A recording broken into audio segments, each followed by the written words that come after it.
Anytime. Wow, these are a lot of photos that I have not seen of the old rectors. I believe I found 12 out of the 13 rectors, and of course many of them were rectors of St. Peter's as well. So our churches, think of them as separated at birth, right?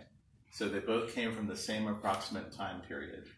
They shared family, and they're still close by. Yes. And we still have quite a bit in common, I think. I think we do. Yeah, I was struck to read in the Journal of Council from early 1870s to see our two churches always named together. Yes. Mm-hmm. They were viewed as like church plants at the same time, almost like twin sisters. And I just never knew that. I always knew that Christ Church Luckett's was up there. Yes. But I never knew we shared that same history. I never knew that the rectors, I always knew that the rectors would go from Hamilton to Round Hill, Percival. I never knew that they were also going all the way up 15 to Luckett's, that's like doubling their circuit. And at least one of them did it by a foot, right?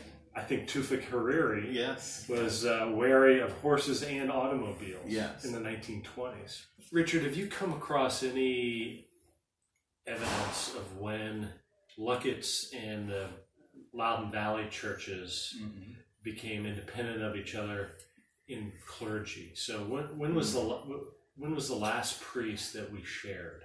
So I think that it was quite recently. So I think that was Howard CADY, and so he served in Luckett's for two periods of time, in the 1930s and 1940s. And according to my research, he had responsibilities in Percival and in Hamilton. In fact, I think he lived in Hamilton.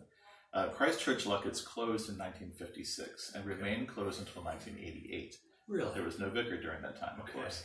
So at 1988, at the reopening, there was a new vicar, but he was specifically just for Luckett's. So if I had to say, it would be the 1940s and 1950s that there was a divergence of personnel, as you might say.